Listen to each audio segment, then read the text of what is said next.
Hey guys, welcome to another episode of Around the Table GTA.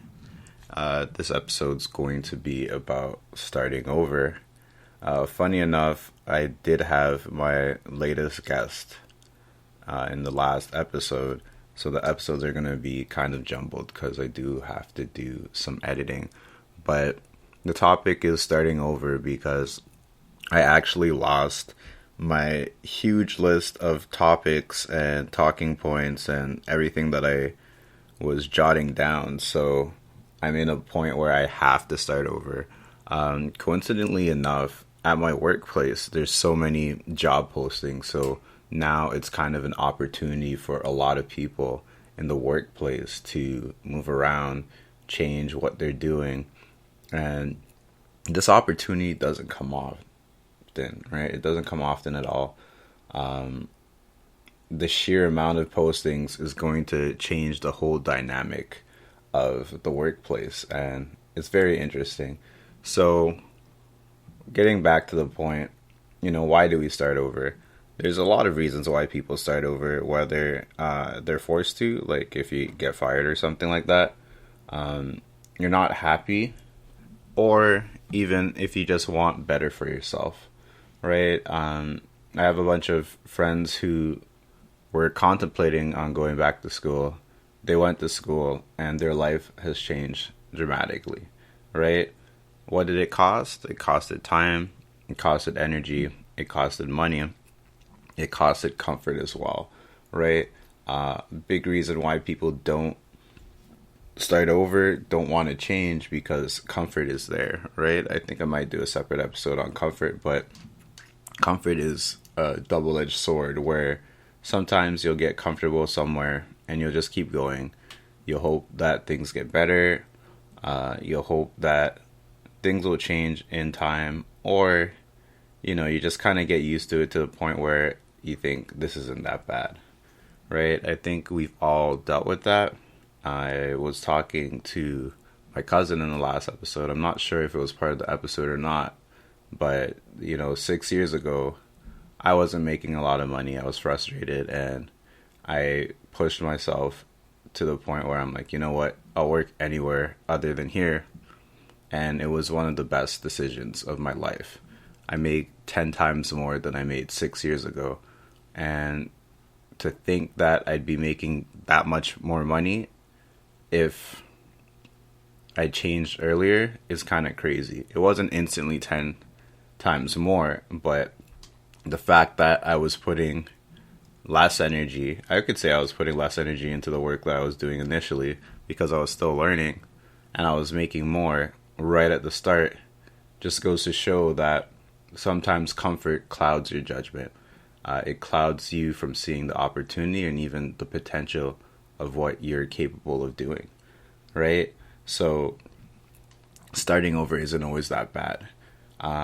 As we get older, it becomes harder to start over, mainly because there are things that we start to acquire. There's a lifestyle that we are used to, right? I'm a type of person, though I make a lot more than I did 6 years ago.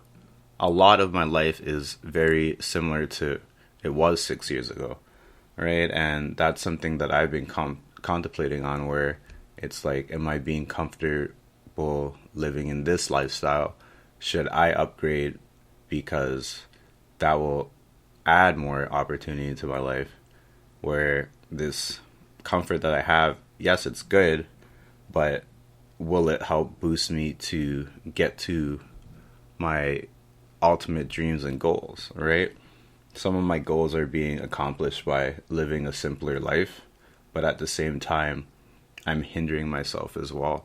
Where, we always make fun of high school math and charts and everything, where I feel that my chart should be more of a parabola, but it's kind of like a stagnant line, right? Uh, It'd be great if I made a video point at this point where I could show you an example of what I'm talking about, but I think you guys get it. I was thinking it would be more of a curve. It was a curve for a while, and now it's kind of been like a slanted line. It hasn't been a flat line. which is no progress at all. But it's been kind of boring, I would say. And that's the thing about me. I like being amused, especially at work or doing things. I like doing things. I like having fun, right? So if you're not having fun at work to an extent, right, then there's a problem. You're not enjoying a part of your work. Yeah, you do it to get the bills paid or whatever, but that's some people, right? You don't have to have a job just to get bills paid. Some people love their jobs, right? Why not love your job? Some people just learn to love their job because they don't want to start over. They don't want to try anything new, right? So the thing with self-improvement is, sometimes you need to start over. Why? Because you're making the old model of yourself obsolete, right? The amount of time, effort, energy that I was using at my job 6 years ago, if I applied that, which I did, to my current job, I would have got so much further if I had started my job 10 years before I started initially, which was 6 years ago, right? I could have been somewhere else. I could have been a bigger person, a better person. You know, it's having that image of yourself that helps you grow as well if you're seeking that, right? So a big thing about planning and even dreams and goals, you have to make certain things possible, right? If you want to be an astronaut, it's hard to imagine being an astronaut because there's so much stuff that you have to do. But if you do the little pieces and you see, like, I would say, if you see the end of the finish line, if you could always have your goal at the end of your horizon, it's easier to achieve, right? If you could see something, it seems more possible, right?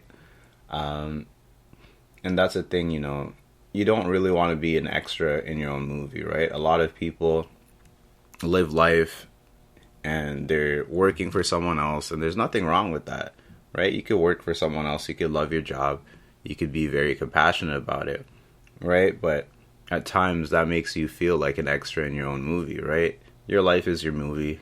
You're the main star. Whether you're the best character or not, the movie's about you, right? So you need to do what's best for you because it's your movie, right? Self-image is the foundation to success, right? And the thing that I do love about my job is that I'm constantly looking at myself, looking at how I do things, and I'm forcefully kind of like judged by others, right? So it helps me reevaluate how I'm doing things, right? And whether it's like whether I'm being questioned on how I'm doing something, or I'm being complimented on how I do things, or even I'm being compared to others on my work ethic or how I do things, right? And measuring yourself against other people can be helpful, but at the same time, it could be detrimental if you're not that type of person, right?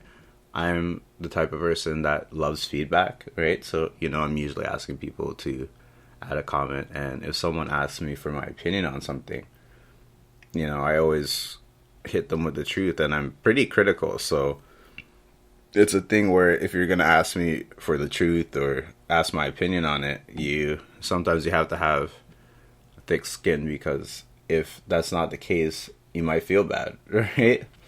Another thing is you can't outperform your self-image, right? If you're a beautiful person and you think you're ugly, right, you're going to come off as ugly even though you're a beautiful person, right? Your self-esteem will show your lack of self-esteem. Your moodiness, you'll probably be sad, depressed, whatever, and that's going to be a big turnoff, right? And a lot of people talk about vibes and auras and stuff like that these days where, yeah, your vibe's going to be off, you're not going to pass the vibe check. And I think that's a big thing with internet people, or even just talking to people on the internet, because they could come off a certain way online because they could kind of mask all of those things. But when you meet them in person, the energy is different, right? The way that they move, the way that they carry themselves, you could tell that it's kind of a facade, right?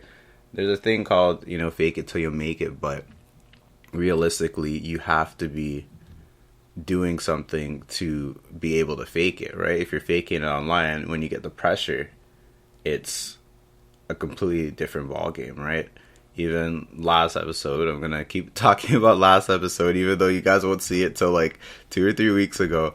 I was pretty nervous on the podcast. I was having a conversation with someone who I talk to all the time, right? Or I used to talk to all the time, but when we talk, when we catch up, we're just shooting the shit for like an hour plus and just catching up, talking about nothing, right? But the start of the podcast was very shaky because it was just a different experience. I don't know if I would say it's more because of what's been happening in the world and being distant from people and just having a new outlook on life, right? So many people are older, and when I say that, it's just like the mindset of people have kind of matured as well because of hardship. And I think that's a good thing about hardship as well, where something that could bother you so much, once you deal with something that's very traumatic or something that challenges you beyond your comfort zone, you start to appreciate certain things that didn't seem that important. And once you get to that point, certain things don't bother you anymore. And I think that's kind of how I got this way as well. I've dealt with a lot of stuff in my life. I'm not saying that my life is horrible, right? I think I've had a fun and adventurous life. But at the same time, there has been darker parts, right? So you have to realize that this is how things are. And when it comes to starting over or starting new or even just starting something, when you start doing it, everything in your life changes, right? Just going back to running, right? I talk about running. I started running in the springtime, right? And when I mean spring, the first day of spring. We're a bit into summer, and now I run every other day, right? And because because I've dropped other things, a lot of my life has changed, right? Like my body has changed, my energy levels have changed, what I do with my leisure time has changed. I've been doing a lot of reading as well, right? So when you start something, everything changes, and that's how life goes too, right? So you have to change your mindset. When you change your mindset, everything changes. When you change the people you hang around with, everything changes. When you change your outlook on life, everything changes, right? A rainy day might be a beautiful thing to you now, all right? Because, before the rain made you think about when you broke up with your ex or something like that, right? Or I was talking to someone and they were telling me how they hated one of the most beautiful songs because it reminded them of their ex, right? And it's kind of crazy that you could let something so nice be ruined by someone else, where that person's not in your life anymore, so it shouldn't matter. And that's very critically thinking about it, because if you've been in a relationship, if you've been with people, those experiences tie into how you live your life, how you feel about life as well, right? So it'll pull a heartstring, but you're letting someone who doesn't even exist to you anymore destroy your outlook on everything, right? So that's something to think about, guys. But ultimately, when it comes to starting over, it's all about, are you willing to do what it takes? are you up for the challenge? And is your goal, your dream, that lifestyle worth giving up everything that you're doing now? And it's not necessarily like giving it all up right away, right? It's not. I'm not saying like, oh, you hate your job, go quit your job right now, and you want to be an astronaut, so you're gonna quit your job and go to school for whatever it takes to be an astronaut. I don't know. I'm not an astronaut. I'm not that interested in going into space. I think we should fix the planet, but that's my 2 cents. But you have to realize, are you willing to do what it takes? Are you going to stop doing this and start doing this? Are you going to, like, if you're losing weight, for example, are you going to stop eating your delicious snacks, right? And eat some plain food for a bit? Are you going to start, hitting up the gym, right? Or running instead of, binging Netflix and eating chips, which is amazing, but you're trying to change your body, right? Everything starts in the mind, and ultimately, are you willing to do what it takes? Anyways, that's it for this episode. Starting over. Catch me on the next episode. I'll figure out what I'm doing. I have to start over, make a huge list. Maybe I'll do a bunch of episodes in one day again and have some primo content for you guys. So I'll catch you guys later. Feel free to comment, share this if you want, and we'll see you in the next episode. Later.